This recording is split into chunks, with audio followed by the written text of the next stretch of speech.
Today we are talking again about the buyers.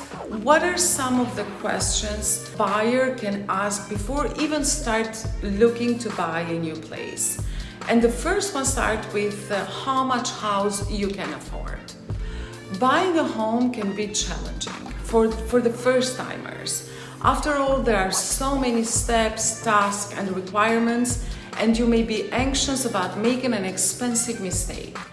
But first-time home buyers actually enjoy some special advantages created to encourage your entrance into the real estate market. To demystify the process so you get the most out of your purchase, here are some of the rundowns of what you need to consider before you buy and what you can expect from the buying process itself, plus some tips to make life easier after you buy your first home.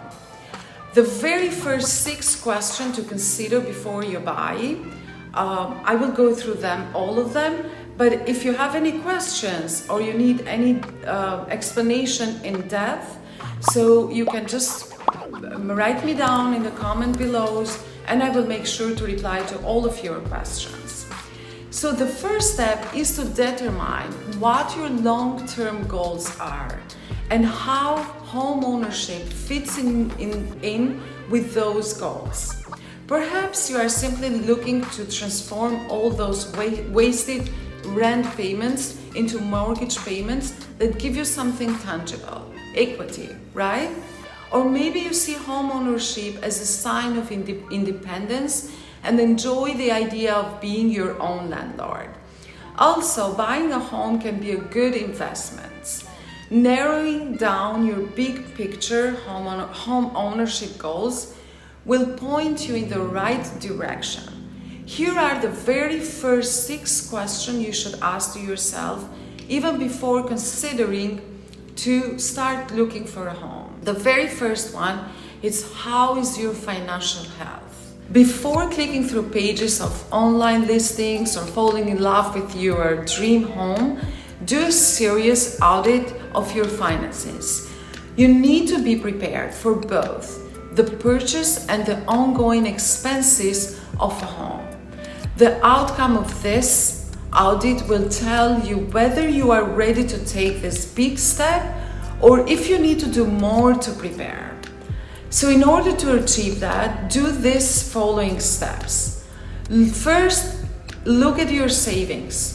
Don't even consider buying a home before you have an emergency savings account with 3 to 6 months of living expenses. When you buy a home, there will be considerable upfront costs, including the down payment and closing costs.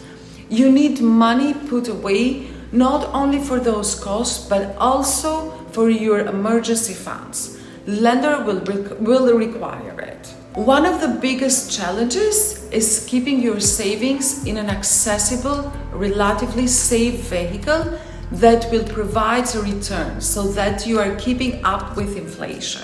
If you have 1 to 3 years to realize your goal, then a certificate of deposit may be a good choice. It's not going to make you rich, but you aren't going to lose money either, right?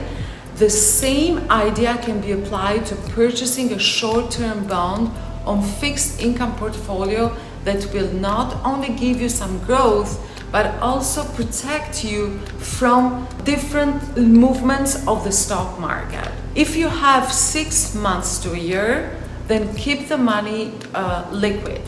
A high-yield saving account could be the best option for you. Make sure it is insured by the Federal Deposit Insurance Corporation so that if the bank goes under, you will still have access to your money up to $250,000. The second thing you should do, review your spending. You need to know exactly how much you are spending every month and where it is going. This calculation will tell you how much you can allocate to mortgage payment. Make sure you account for everything: utilities, food, debt, clothing, kids, activities, entertainment, retirement savings, regular saving, and any other expenses that you might have. Also, you should check your credit. Generally, to qualify for a home loan, you will need a very good credit, a history of paying your bills on time, and a maximum debt-to-income ratio of 43%. Lenders these days generally prefer to limit house expenses, which includes like principal, interest, taxing, and homeowner insurance, to about 30% of the borrower's monthly gross income, though this figure can vary widely, depending on the local real estate market you are in. Second question that you should ask to yourself before starting looking to buy a new home: which type of home will best suit your needs? You have a number of options. When purchasing a residential property, a traditional single-family home, a duplex or townhouse, a condominium or a cooperative, or a multi-family building with 2 to 4 units. Each option has its pros and cons, depending on your home ownership goals.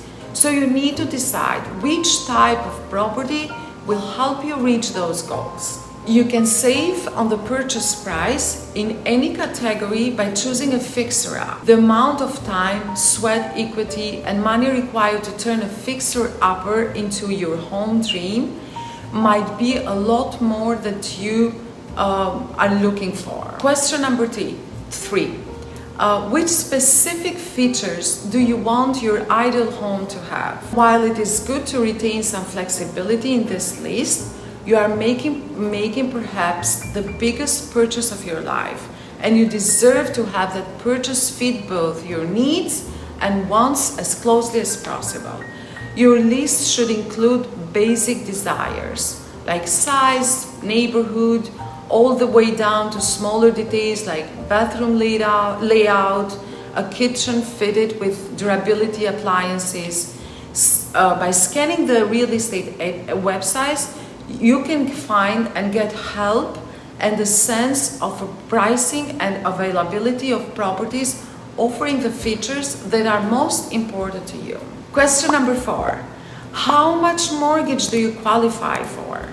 Before you start shopping, it's important to get an idea of how much a lender will give you to purchase your first home. You may think you can afford a $300,000 home, but lenders may think you are only good for $200,000 based on factors like how much other debt you have, your monthly income, and how long you have been at your current job. In addition, many real estate agents will not spend time with clients who haven't clarified how much they can afford to spend. So make sure to get pre-approved for a loan before placing an offer on a home. In many instances, sellers will not even entertain an offer that's not accompanied by a mortgage pre-approval. You do this by applying for a mortgage and completing the necessary paperwork, right? It's going to be a big pile of documents they are going to ask from you. It is beneficial to shop around for a lender and to compare interest rate and fees by using a tool like a mortgage calculator or a Google search, right? Question number 5. How much home can you actually afford, right? So sometimes a bank will give you a loan for more house that you really want to pay for. Just because the bank says it will lend you $300,000 doesn't mean that you should actually borrow that much money. Many first-time buyers make this mistake and end up house poor with little left after they make their monthly mortgage payment to cover other costs, such as clothing, utility, vacations, entertainment, or even food. In deciding how big a loan to actually take, you'll want to look at the house total cost, not just the monthly payment. Consider how high the property taxes are in your chosen neighborhood, how much homeowner insurance it's going to cost you, how much you anticipate spending to maintain or improve the house, and how much your closing costs will be. And finally, Question number 6 is who will help you find a home and guide you through the whole process. A real estate agent will help you locate homes that meet your needs and are in your price range. Then meet with you to view all those homes options. Once you've chosen a home to buy, these professionals can assist you in negotiating the entire purchase process, including making an offer, getting a loan, completing the whole paperwork. A good real estate agent expertise can protect you from any pitfalls that you might encounter during the process. Most agents receive a commission paid from the sellers, but not from the buyer. So as a buyer, there is nothing for you to lose when you use a real estate agent, a professional, to help you in the whole buying process, which, as we mentioned before, there are a lot of steps, tasks, and other duties to fulfill. So thank you so much for staying with me until the end. If you have any questions, I will be more than happy to reply to all your questions. You can call, you can email, or you can just leave a comment down here in the YouTube channel. Have a blessed day.